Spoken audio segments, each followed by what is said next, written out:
வணக்கம் பக்தர்களே. சமீபத்தில் ஒரு செய்தி ஒன்று வந்திருக்கு பாருங்க. திருச்செந்தூர் கோவில்ல தரிசன கட்டணத்துக்கு எப்படியெல்லாம் வச்சிருக்காங்க பாருங்க.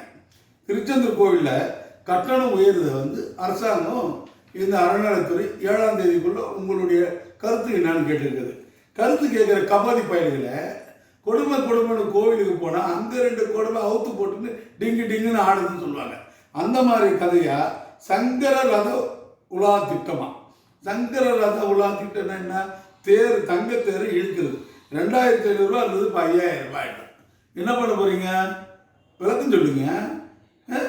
மக்கள் அங்கே வந்தா இந்த மாதிரியா பண்ணுவேன்? நிரந்தர வைப்பு நிதி 50,000 இருந்தது, இப்போ 1 லட்சமா மாத்திடுறாங்க. சண்முக அர்ச்சனைக்கு 5000 ரூபாய் இருந்தது, 30,000 ரூபாய். என்ன காரணம்? என்ன சொல்ல போற சொல்லுங்க. 5000 ரூபாய் இருந்த சண்முக அர்ச்சனைக்கு 30,000 ரூபாய் கேட்குறேன். என்ன நியாயம் இருக்கு? தர்மம் இருக்கு? ஆன்மீக பக்தர்களை பார்த்தா உனக்கு என்ன தெரியுது? மூலவர் அபிஷேகத்துக்கு 1500 ரூபாவா, 10,000 ரூபா? எல்லாம் பகல் கொள்ளையா இருக்குது. அங்கங்க வீட்டை பூட்டிட்டு போனா பின்பக்கம் கதவை பூட்டி பீரோவை திருடிட்டு போவானுங்க புள்ளிங்க. அந்த மாதிரி புள்ளிங்க திருடு மாதிரி நீ 1500 ரூபாய் இருந்த மூலவர் அபிஷேகத்தை 10,000 ரூபான்னு சொல்றீடா. இந்த கொடுமை எங்கடா போய் அடிச்சுக்கும்? இந்த சாப்பிடலாம் உனக்கு எங்கடா போகும்? சாதாரண நாளுக்கு 500 ரூபாவா, இப்போ 2500 ரூபாவா?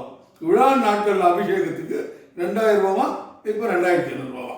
என்ன கொடுமைன்னு தெரியலையே.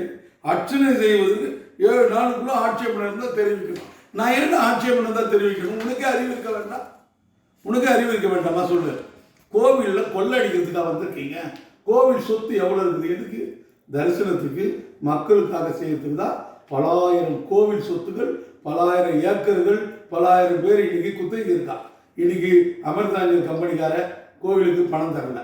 அதை கேளு. எவனா கோவில் சொத்தை கொள்ளடிச்சு வச்சுக்கணும், அவங்ககிட்ட நான் வாங்கி கோவிலுக்கு பண்ணேன். காசு கொடுத்து தரிசனம் செய்ய கடவுள் என்ன காட்சி போடுறா? இந்த பொருளாதார தீண்டாமை கோவிலுக்குள்ள கொண்டு வரது. ஒரு காலத்துல ஜாதி சொல்லி கோயிலுக்குள்ள வர வேணான்னு சொன்னான். அதை ஒழிக்கிறதுக்கு இவ்வளோ பாடுபட்டோம். நம்ம இவ்வளோ பாடுபட்டு அதை ஒழிச்சோம். இப்போ என்ன நிலைமை?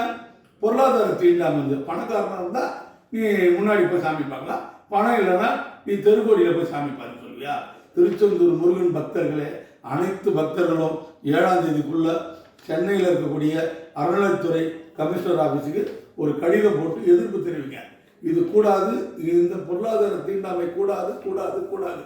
இது மீறி நடந்தால் தமிழகம் முழுவதும் இந்து முன்னணி சார்பாக கட்டண தரிசனத்தை ரத்து செய்ய சொல்லி ஆர்ப்பாட்டம் பண்ணாது மாநிலம் முழுக்க நடைபெறும் என்று இந்த நேரத்தில் சொல்லுகிறேன். அனைத்து பக்தர்களும் இதற்கு எதிர்ப்பு தெரிவிக்க வேண்டும்.